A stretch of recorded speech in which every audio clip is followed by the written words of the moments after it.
concepts to real world. Innovative learning gives us a feedback, constructive feedback to guide students' progress, and it leads to cultivation of skills, soft skills, such as communication skills, collaboration skills. So, what are the benefits of innovative teaching strategies? Innovative teaching strategies encourages research. It encourages what? Research. It broadens the horizon of the students and fosters the spirit of exploration. It gives students projects. Go and find out, give them projects. It encourages what? Research. It makes the student to explore. Yeah, and it enhances problem-solving skills, critical thinking skills. It enhances critical thinking skills. Innovative learning enhances critical thinking skills. I would have asked somebody what the meaning of critical thinking. What does it mean to think critically?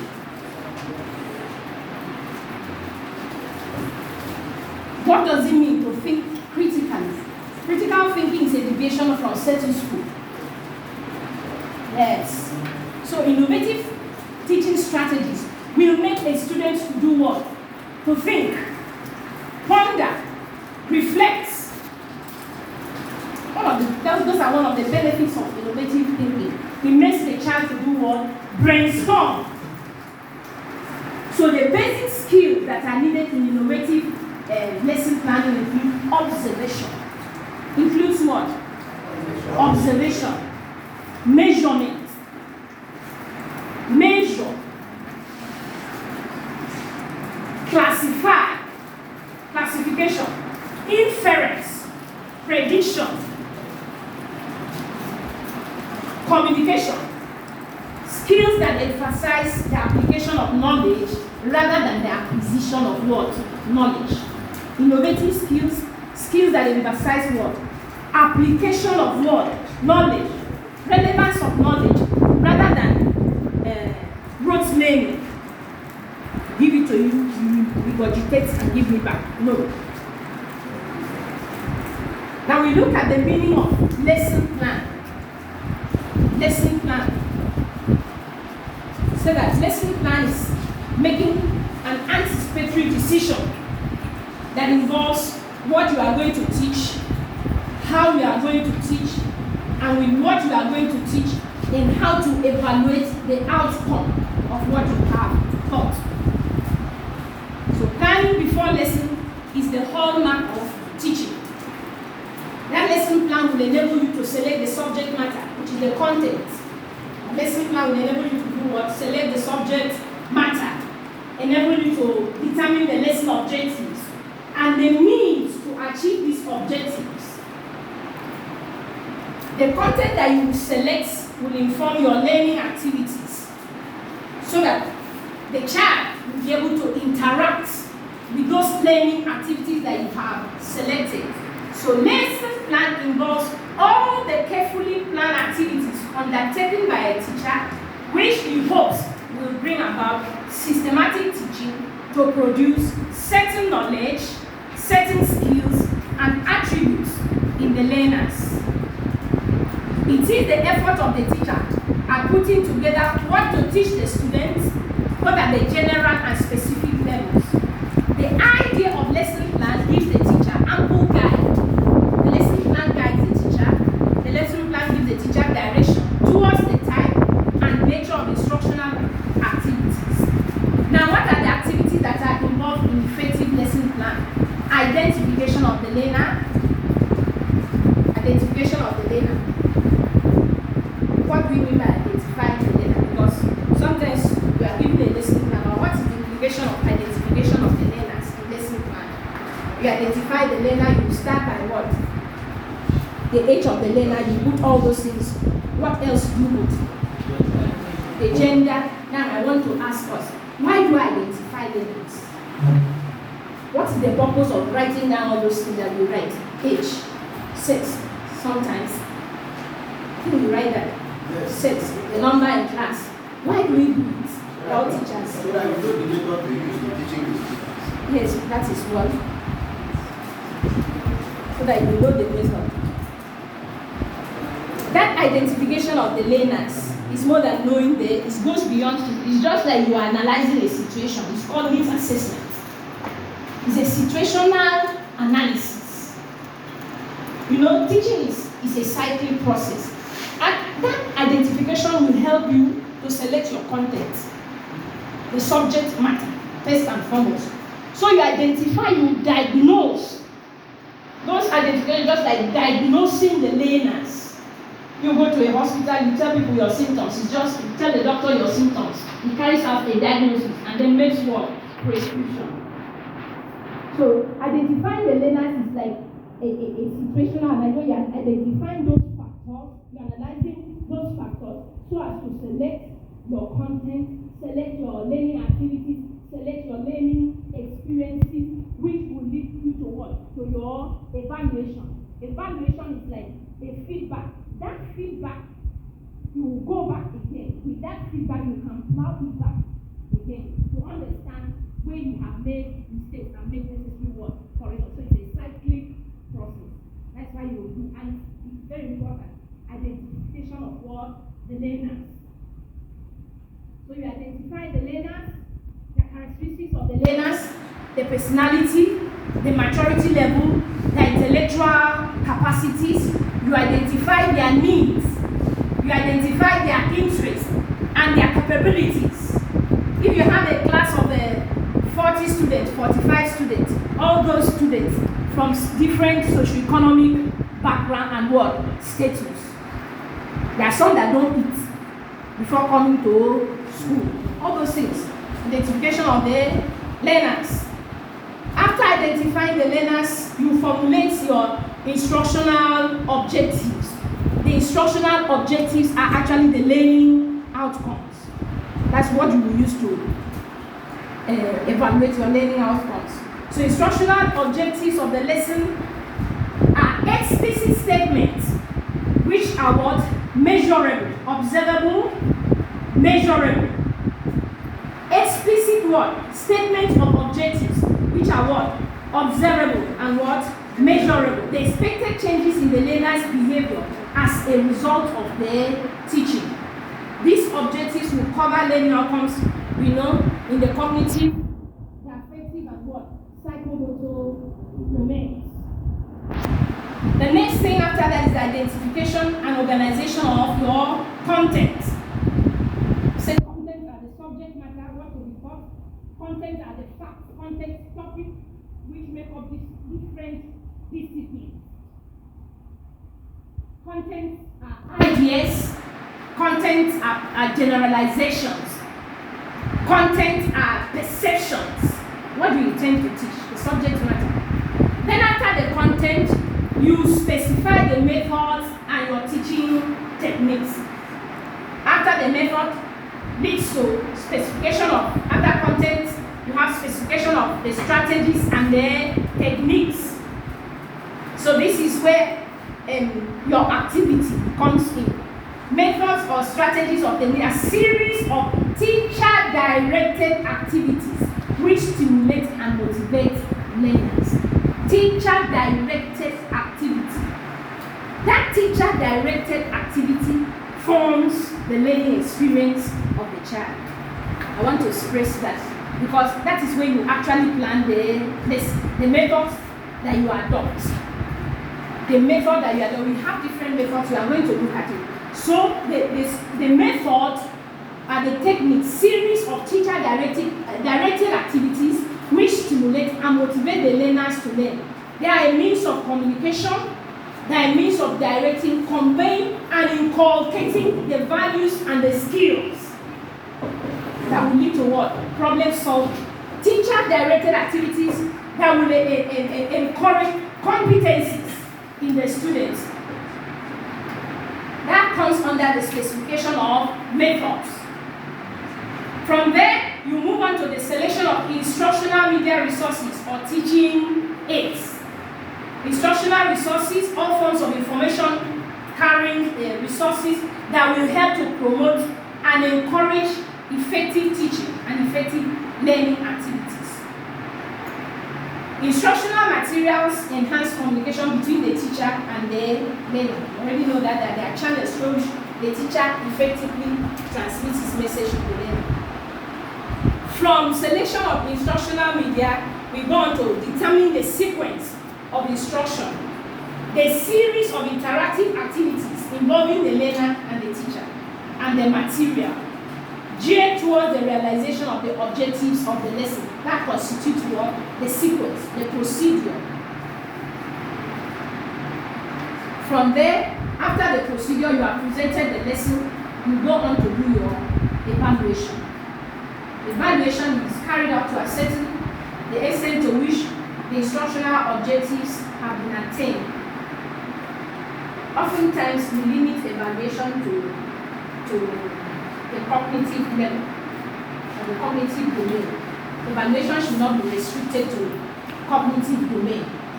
It should extend it to the affective and the psychomotor domains. The very purpose of the evaluation is to improve on the teaching and learning situation. Then we talk about lesson notes.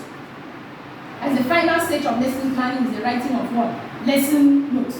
Lesson notes are just reference points or guides to the teacher in class and should be presented in a logical way. Should be presented logically.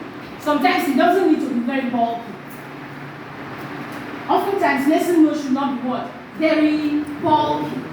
Because much of what you intend to do in the class, if you engage them in activities, you engage, depending on the class, you engage the child in activities which will foster the child's learning experience. You have transferred or transmitted what that child needs to learn at the inception of learning activities the child has learned, engaging them in learning activities. So lesson notes ensures that nothing is left out of the instructional activity, nothing is missed. It directs the teacher. Now let's look at the format of a lesson plan. Format of a lesson plan. A lesson plan includes the name of the school, the name of the teacher, the subject, class, date, lesson duration. Under the subject, you have the topic, then you have your behavioral objectives, you have your instructional objectives, and the textbook that you relied on, and then the teaching strategies you intend to adopt. You have explanation, discussion, guided inquiry. Guided inquiry, that is the recommended teaching method that helps to solve, that is innovative and will help to develop critical thinking skills. Guided inquiry, guided discovery. Then you have concept mapping. In fact, if you can reduce your note to concept mapping alone, what we have on the board is the format of a lesson plan. A child can draw this. This is concept map. I'm teaching lesson plan, but this is a concept map of what? A lesson plan. Just looking at it, you can fix this in your head at once. This is, what should I say? Everything about a lesson plan represented in a concept map. So you have teaching strategies include brainstorming. Brainstorming. You come into a class, that's why I say you ask questions on how. How do you intend? A child will get up and do what? Ask questions. For example, now, what are the causes of pollution? Causes of pollution. Yes. Help us. Causes of pollution.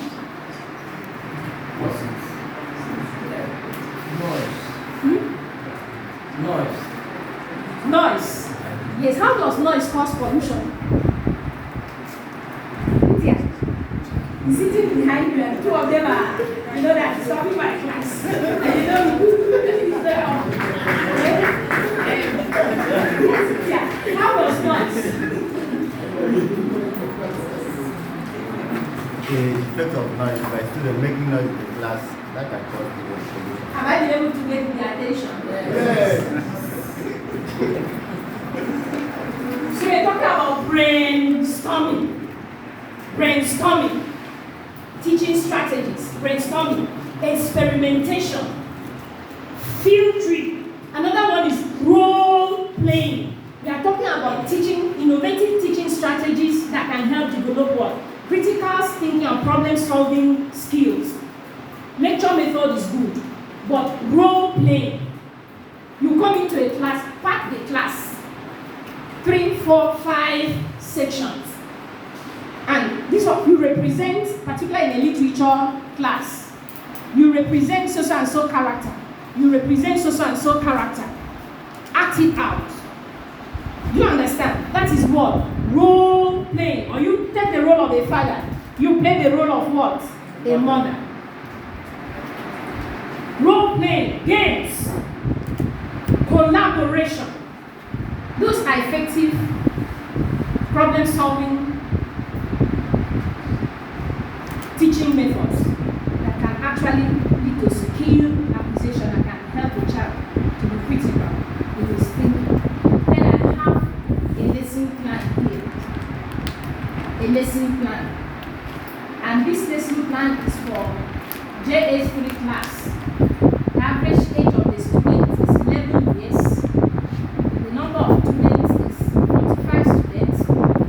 The subject is basic science. We are looking at water pollution. The topic is what? Water pollution. So, by the end of this lesson, the student should be able to define the term pollution, name the water pollutant, state the sources of water pollution, and carry out an activity to show what?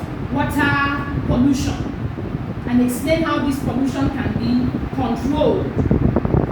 This lesson plan, I intend to use charts showing water pollution. I intend to use speakers containing waters. I intend to get a fertilizer, a dye, a detergent. I don't know what my type is with you. So the reference material is basic science textbook. By my set induction, I'll ask the children, what are pollutants? That's the entry behavior. What are pollutants? Mention the types of pollutants you know. So I develop my content. Step 1.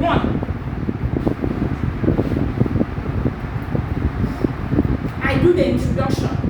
Following the answers that the children will give me, I now define what water pollution is to the students. They listen and they write it down. I go to the second step. I break the students into groups. I choose 3 pollutants. Who chooses the pollutants? That is the teacher orientation, the activity of the teacher. I don't know if you have that. I didn't get all the things. Somebody has one.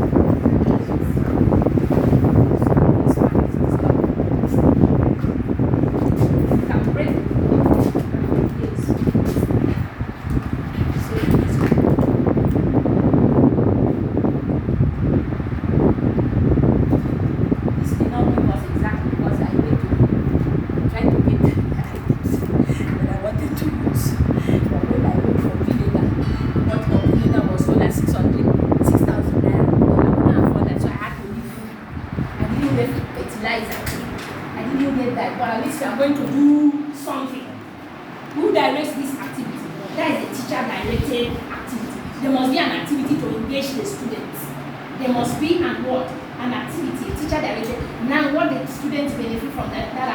Learning experience of the child. So, I have something here. This water is what? What is the color of this water now? By your observation, it is what? Right? This is green now. We have labeled same color. This one we say as alcohol. At this instance, is this water good for drinking? Yes. Is it good for bathing?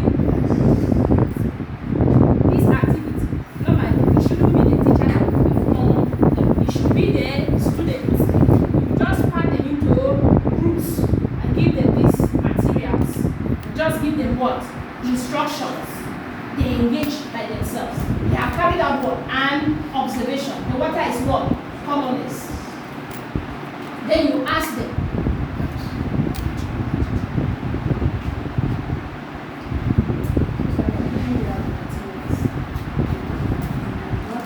Apart from observation, you can smell. Does it have any smell? No. How do you know? It is what?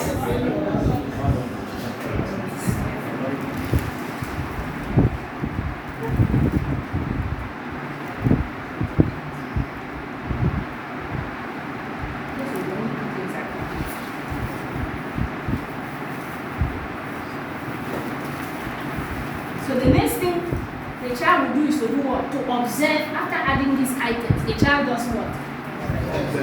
It is going to be a different inference. You will draw a different inference after you have added these things.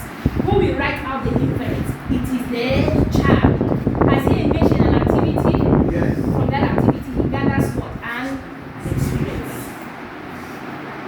Now, what is the color of the water now?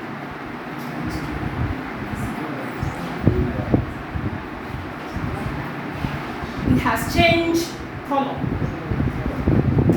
Yes. What are we trying to do now? We are trying to do pollution. Is it good for drinking? No. Why? Yeah, they polluted. What is the substance that we added here? This substance is a crude oil. One of the substances that pollutes what? The Water. environment. And what we added here is what? Heat agent. Another thing I intended to do was fertilizer.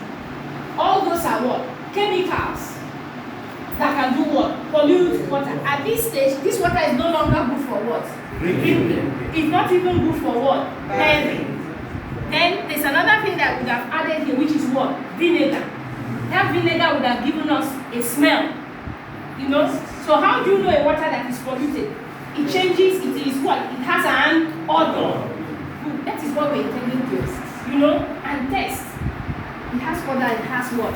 Taste. That is where I wanted to stress. That when we teach a lesson and we intend that thing to be innovative, it is the teacher that creates the activity. You think of an activity that will drive home what? Your lesson. The teacher directed what? Activity. So from that activity, you can now evaluate the student. If you wait for your school to provide some of these things, they may not. You can ask the student, does anybody have fertilizer in the house? Bring 2 or 3 pellets. You understand? Some of them will do what? Bring. Anybody has detergent? Bring a little to class. We intend to do some experiments. So, from there, you can ask the children to observe the changes. You ask them, what changes did you observe in the beakers? What color did you observe in the beakers? They will supply what? Their answer. Now, you can now go to a third step, the source of pollution. From here, you can now indicate the source of what? Pollution. Like this one, where does it come from? Where does crude oil come from? It's drilled from the, that's why we're talking about fossil fuels. Crude oil is one of the fossil fuels. You see what happens when crude oil spills? And if you notice, this oil is floating, meaning that oil is less dense than water. It is floating. And as it floats on this can even lead to another topic. You know, the oxygen content of this water is already reduced. Supposing this is what you have this oil floating in a river on a stream. What happens to the living? You understand? Those aquatic, the child will better what? Appreciate, because at least this oil that is floating here, it fills the top of the. So oxygen cannot. So that's what we are talking about now. So that is crude oil is what? A source of what? Pollution. Then you look at this other one. Where does it come from? Where is the source of detergents? Industries. Industries. What is the effect of this detergent on this water? Pollution. Then another thing I wanted to bring was what? Fertilizer, which we apply, you know, in the farms. And when it rains, erosion drains it away. It affects what? Aquatic. That is how water gets what? Polluted. So you can actually now name the sources of pollution to include fertilizers, pesticides, sewage. The child will better appreciate it. Then we talk about sewage. City sewage pollutes what? Water. Now what are the effects? What are the effects of this pollution? Number one, it can kill aquatic organisms. It produces unpleasant odors, particularly sewage. Sewage produces or enhances the growth of what? Pathogens. What are pathogens? Disease-causing organisms. So sewage supports the growth of pathogens, causing disease like what? Cholera and the rest. Pesticides that are washed from erosions from the farm to rivers and ponds makes water unfit for human consumption. Those of you that are from villages, when we're in the villages, we drank water from the streams. Can we drink water from the streams now?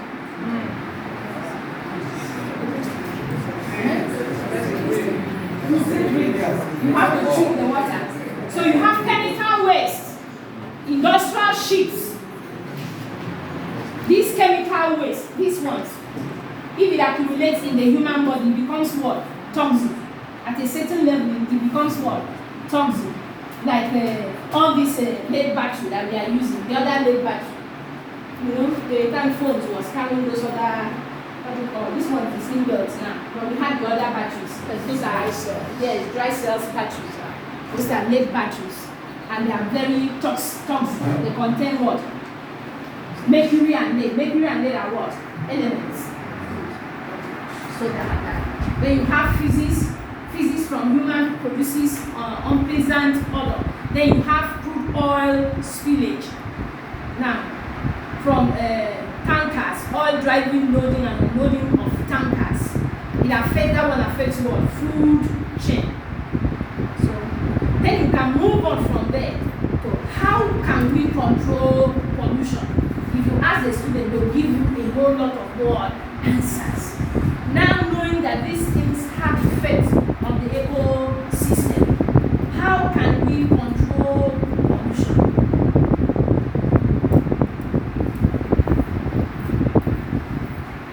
What are the ways we can control pollution?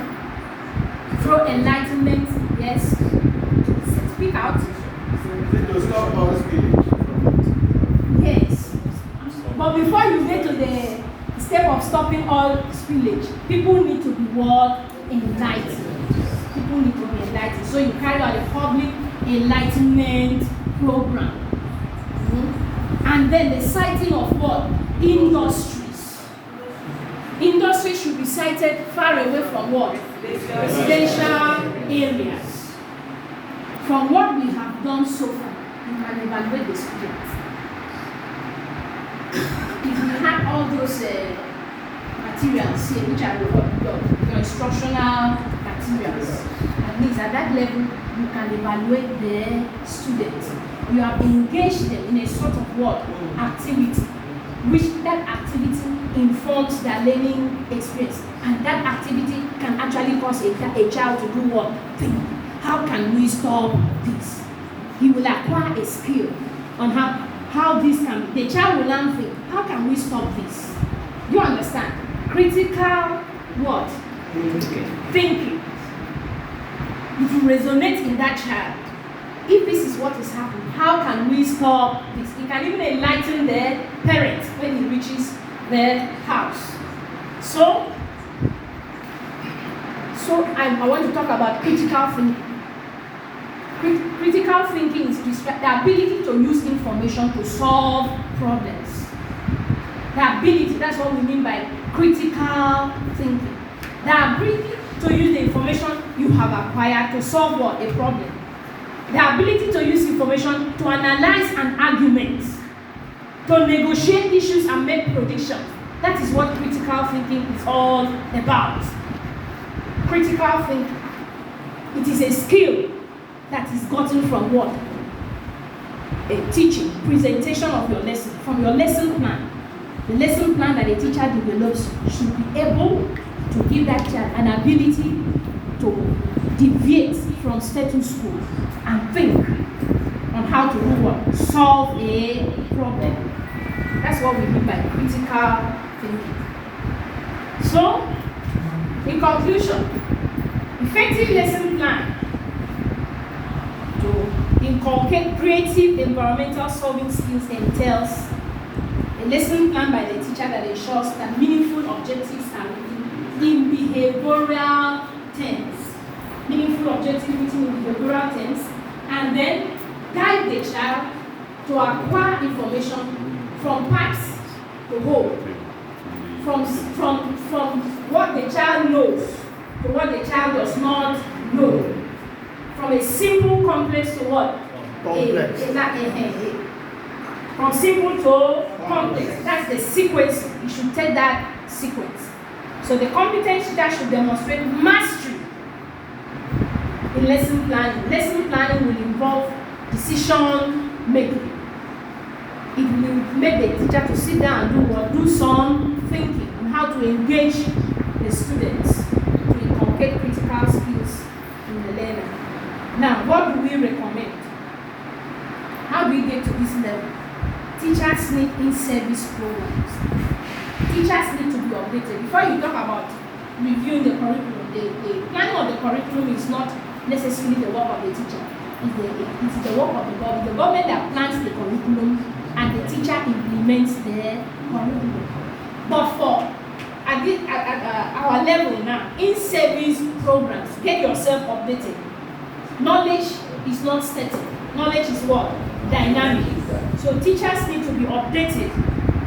Continuous professional development should be encouraged. Encourage professional development. That is the recommendation we can have for now. Does somebody have a question? If you don't have a question, it means I will ask you. Yes. Thank you. Yes. Governor, please, you are recognized. I want to ask, we know that plants occupy the largest component in the ecosystem. And these plants uses what? Carbon dioxide to produce food during photosynthesis. When we are producing the carbon into the atmosphere, the plant will absorb it and use it. How then can this cause global warming? When once we produce carbon dioxide, plant will absorb them, then use it. But we are talking about that because we're saying. So what I'm asking is this: we know plant occupies the largest component in the ecosystem. When we produce carbon dioxide, maybe burning of anything, the carbon will move into the atmosphere and plant will absorb them to produce their own